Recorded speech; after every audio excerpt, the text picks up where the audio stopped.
بتدور على فكرة تستثمر فيها فلوسك؟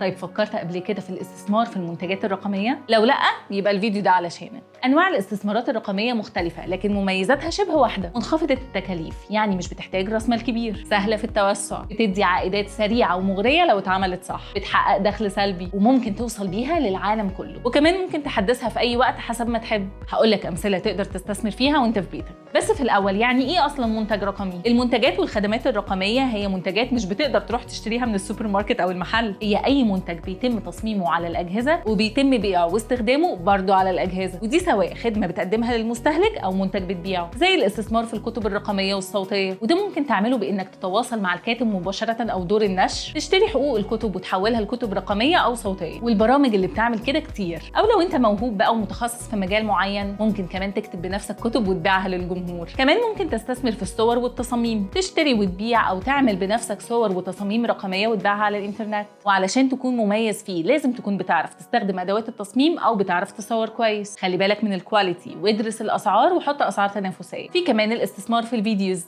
ازاي؟ انك تعمل محتوى وتنشره على يوتيوب، وممكن تستثمر في قنوات اليوتيوب او منصات السوشيال ميديا نفسها، سواء انك تعمل قناه وتحاول توصلها لعدد كبير من الناس، او تشتري قناه جاهزه وتستثمر فيها وتكبرها وتنشر فيها محتوى يجيب لك دخل، وممكن كمان ترجع تبيعها تاني. الموضوع ده كبير وعايز كذا فيديو. في كمان منصات الدورات التدريبيه الرقميه، بتعمل منصه عليها فيديوهات تعليميه باشتراك شهري او باشتراك للكورس. الموضوع ده عليه اقبال كبير جدا لان الوصول ليه سهل وبيوفر وقت، وطبعا المبرمجين هم اكتر ناس مستفيده من سوق المنتجات الرقميه لان ده اصلا شغلهم. بس زي ما قلت لك، لو انت متخصص في اي مجال حاول تشوف طريقه تحول بيها تخصصك ده لمنتج رقمي هتبيعه والناس هتستفيد منه. الاستثمار ده بيتميز بانه ليه عائد سريع جدا، لكن المنافسه فيه مش سهله وقويه جدا. ايا كان هتختار تستثمر في ايه، لازم تدرس كويس السوق وتحدد جمهورك المستهدف، تحط اسعار تنافسيه واحسن كواليتي وتسوق كويس. قولي ممكن تستثمر في ايه من المنتجات الرقميه؟